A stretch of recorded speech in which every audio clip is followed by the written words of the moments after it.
Hey y'all, Ileana Soul Dragon, and I'm back with another part of Let's Play Star Stable. So we will continue with the self-guided tour and do one of Silverglade Village. You're about to begin a self-guided tour of Silverglade Village. Take your headset, visit the points of interest, and na. Okay, Silverglade Castle.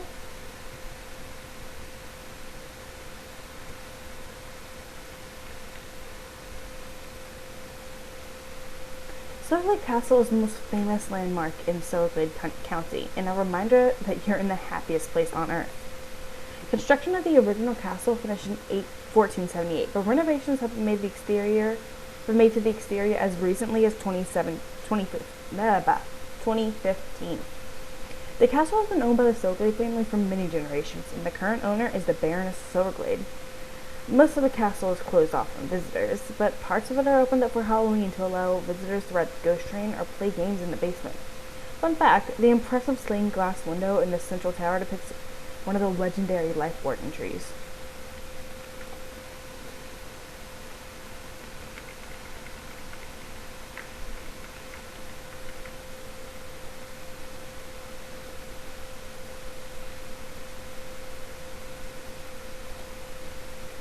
There's no place more quintessentially Jorvik than Silverglade.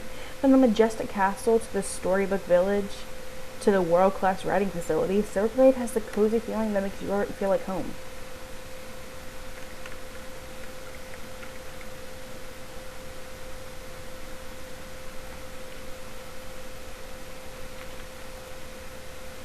Silverglade Village was rebuilt and modernized after a fire destroyed most of the town in the early 1890s.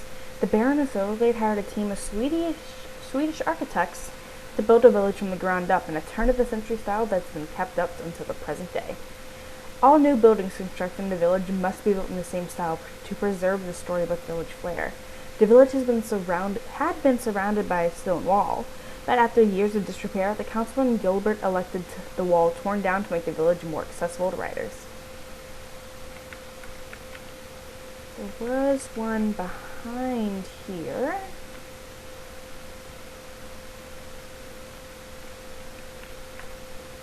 Oh, that's a recyclable, not a... Gimme! Oh, fun, I was wondering about this statue.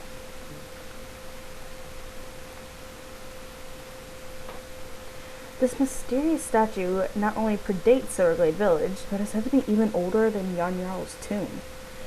Several similar statues have been identified around Jorvik. Who is the mysterious hooded woman? Could it be connected to the myth of Ideen? Perhaps it has something to do with the mysterious Vala. Let's head over to Marley's first.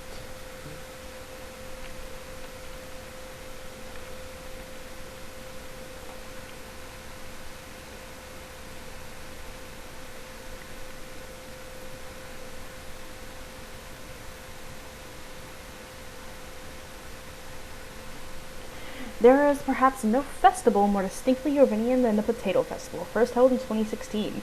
The highlight of this beloved spring tradition is the potato race, which involves both planting and baking potatoes. Many hearts were broken when the race was cancelled this year. With the race return, not even the amazing Idris knows for sure. And yet, committed competitors like Sonia at the Flying Foxes refuse to abandon hope and continue to train in Marley's field every week. It was cancelled last year, too. I don't remember anything about a potato race. Let's head over to the mill next.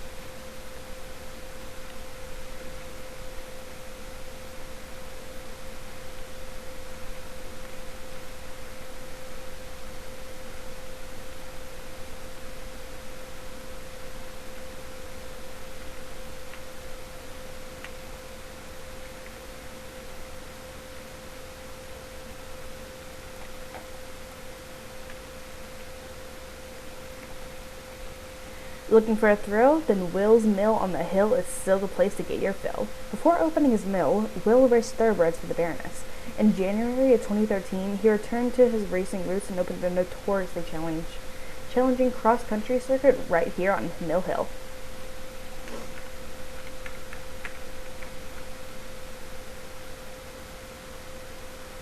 Oh, that's not what I meant to do.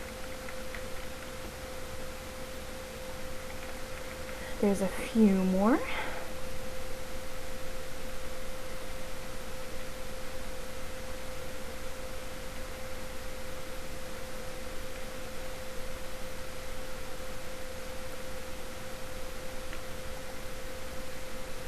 Hi, Steve. Everyone knows Steve. His stable is second only to Moreland as a place riders call home, and his race is the most popular in Norfolk. You know you're home when you see his iconic yellow barn. Perhaps that wasn't fixed. Oh.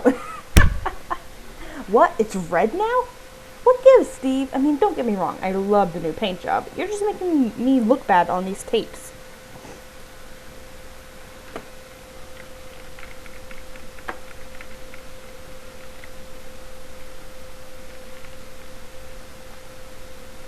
The clock in the Silverglade clock tower was broken for many years, but thanks to a local fix-it whiz Big Bonnie, it's taken the correct time again.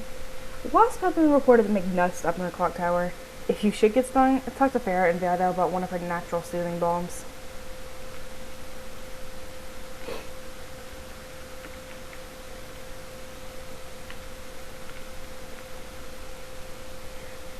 The Silverglade Town Hall is the seat of government for the entire county. The majestic Grand Hall was once used by the City Council for administering the needs of the community. Then, in 2011, a funny thing happened. More and more young riders showed up to Silverglade offering to help.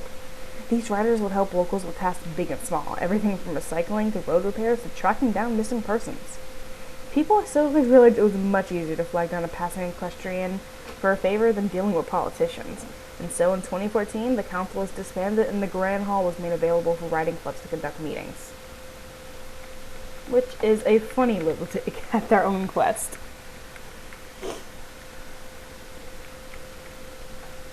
And so I have decided to do something a little bit different. I will be doing the rest of the tours in small little batches for small videos to upload every day instead of doing one long video. So this is returning the headset, and that is going to be all for today's episode. With school being crazy, I would prefer to do these small things. So tomorrow I will be doing, let's see, I did Fort Pinta. I should have done Fort Pinta at least.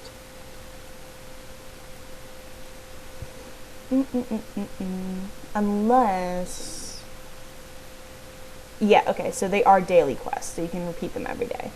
So I will be doing, let's go this way. So let's go to Yarlaheim tomorrow. Thanks for watching. Bye.